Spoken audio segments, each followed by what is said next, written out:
한국과 유럽 그리고 상품 시장 마감 상황까지 살펴봤습니다. 자, 이제 아시아로 넘어가 보도록 하겠습니다. 네, 지난주 금요일 아시아 증시가 어떻게 마감이 됐는지 그리고 오늘장 전망까지 함께 해보도록 하겠습니다. 네, 함께 해주실 분 중국금융연구소의 조용찬 수석연구원 연결하겠습니다. 연구원님, 안녕하십니까? 예, 안녕하십니까? 네, 자, 우선 이제 오늘 일본 시장부터 전망해 주시기 바랍니다.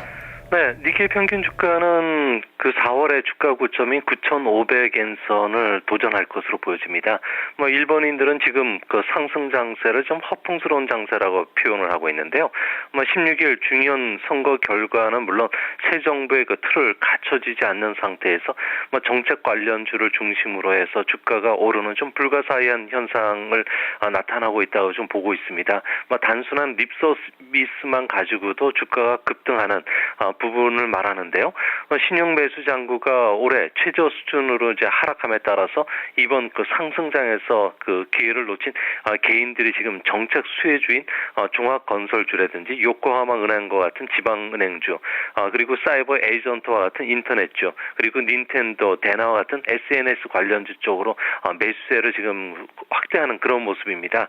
또 엔화가 절하됨에 따라서 자동차 관련 그 수출주를 중심으로 해서 소재, 해운주도 지금 상승 모멘텀을 받고 있고요. 또 연말이 다가오면서 소비 관련주들이 지금 전통적으로 강세를 보이는 시절입니다. 올해 들어서는 그 추운 겨울이 예상이 되는 만큼 여행이라든지 의류, 가전 양판점, 백화점 관련주들이 좀 부각이 될 가능성이 높아 보입니다. 네, 오늘 일본 증시가 고점인 9,500선 도전할 것으로 전망을 하셨는데요. 중국 증시는 어떨까요? 지난 금요일장에서 소폭의 반등이 나오긴 했지만 여전히 2,000선과는 거리를 두고 있는 상황인데요. 오늘장 전망해 주시죠. 네, 오늘도 여전히 그 큰 폭의 상승은 좀 힘들겠지만 소폭 상승은 좀 이어가지 않을까 보여집니다.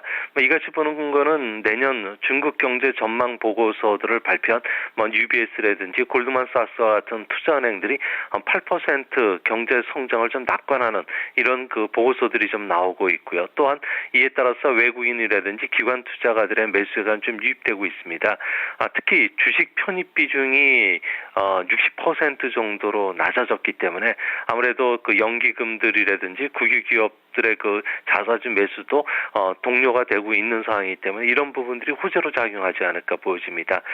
차기 총리는 유력한 리커창 부총리가 도시화 추진을 향후 10년간 경제 발전의 원동력이라고 밝힘에 따라서 부동산이라든지 건축자재, 가구, 자동차 관련주들이 아무래도 관심으로 지금 떠오르고 있고요.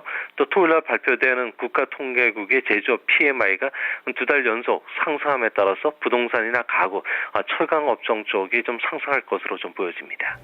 네, 앞서도 잠깐 언급을 해주셨지만 주말에 11월 제조업 PMI 지수가 발표됐는데요. 네. 경기 확장선 의미한 50선 2개월 연속 웃돌았습니다. 이제 경착륙에 대한 우려 한풀 꺾였다고 봐도 괜찮을까요? 네, 그렇게 볼 수가 있습니다. 그 11월 제조업 구매 관리자 지수가 0.4%포인트 상승을 했는데요.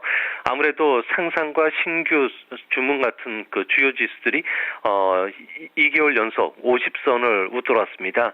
아무래도 전기나 방직, 의류, 의복, 컴퓨터, 통신, 설비 업종을 중심으로 해서 재고 조정이 지금 빠르게 진행되고 있고요. 내년 춘절 대형 연휴를 앞두고서 기업들의 증산하려는 움직임도 지금 나타나고 있기 때문입니다. 수출 경기를 알려지는 신규 수주도 스마트폰 수요의 증가에 힘입어서 50.2를 기록했는데요. 이런 그 PMI 지수를 가지고 추정해 보면 4분기 중국의 GDP 성장률은 7.8% 전후, 그리고 내년 1분기에는 8%로 예상이 되기 때문에 아무래도 경기는 뚜렷한 회복 추세를 지금 타는 그런 모습입니다. 문제는 대기업만이 지금 경기가 확장 국면에 들어가 있고요. 중소기업이라든지 중견기업은 여전히 50선 이하를 나타나는 경기 양극화 현상이 뚜렷한데요. 이는 그 통화 정책이 완화가 아니라 유동성 관리에 치우치기 때문에 그런 것으로 보여집니다. 중국의 그 경기 회복이 대기업 주도로 이루어지고요. 재고 조정이 빠른 쪽이 진행되고 있기 때문에 우리나라에서도 패션 회사라든지 핸드폰 관련주, 환경, 그리고 컴퓨터나 통신 설비 업종을 중심으로 해서는 대중국 수출 매출이 좀 늘어날 것으로 지금 예상이 됩니다. 네, 계속해서 중국 증시가 이제 1,900선대로 떨어졌는데 말씀을 듣다 보니까 세 가지 정도 궁금합니다. 어디가 우선 바닥인지, 그리고 중국 펀드를 사신 분들은 어떻게 대응을 해야 되는 건지, 그리고 마지막으로 가장 10년 정도를 봤었을 때 가장 잠재 능력이 높은 중국 주식은 어떤 종목일까요?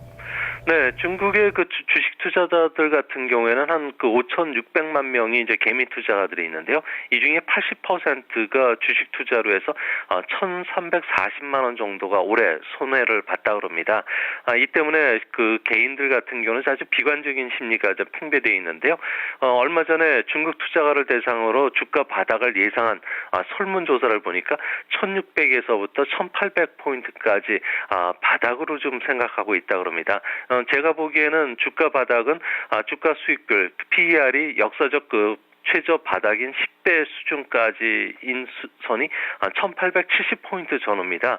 이 선상까지는 좀 하락하지 않을까 보여지고요. 바닥이 도달하는 시점은 지금 거래량이 줄어드는 그 추세를 봐가지고는 아마 12월 말 정도 찾아오지 않을까 보여집니다. 중요한 것은 우리나라 그 중국물 펀드는 9조 원 정도의 규모인데요. 3년 연속 계속 그 하락을 하다 보니까 투자가들도 거의 반토막 그 투자 성적표를 갖고 있습니다. 이 때문에 그 중국에서 그 주식 투자와 관련해서는 내년 3월 그 전인대에서 자본시장 개혁 조치라든지 그 실적이 좋아지는 2분기부터 기업 실적이 호전이 되기 때문에 아무래도 이런 측면에서는 그 내년 하반기 초에 시작할 쯤 해서 주식을 좀 매도하는 전략이 좀 좋지 않나 보여집니다. 앞으로 중국의 성장 방식이 소비주도 첨단 산업 육성, 녹색 성장 방식으로 전환됐기 때문에 아무래도 이번 찾아올 주가 반등 같은 경우에는 경기 민감주 쪽은 좀 소외될 가능성이 높습니다. 그런 측면에서 봤을 경우에 앞으로 중국에 그 개인적으로 투자하시는 분이나 펀드 투자하시는 분들 같은 경우에는 홈쇼핑이라든지 정보통신산업, 엔터테인먼트 그리고 의료 서비스나 웰빙용 음식 쪽에 그 집중적으로 투자하시는 그 전략이 바람직하지 않나 보여집니다. 네, 중국 펀드에 관해서 궁금하신 분들 많으셨을 것 같은데요. 지금 매도하시는 것보다 내년 하반기에 매도하시는 것을 좀 추천을 해주셨네요. 오늘 말씀 감사합니다. 예, 감사합니다. 고맙습니다. 월요일장 아시아 증시를 미리 들여다봤습니다. 자, 이어서 다음 소식 볼까요? 자, 아시아 시장을 움직인 재료들 보도록 하겠습니다. 김보성 캐스터가 키워드로 정리를 해드리도록 하겠습니다.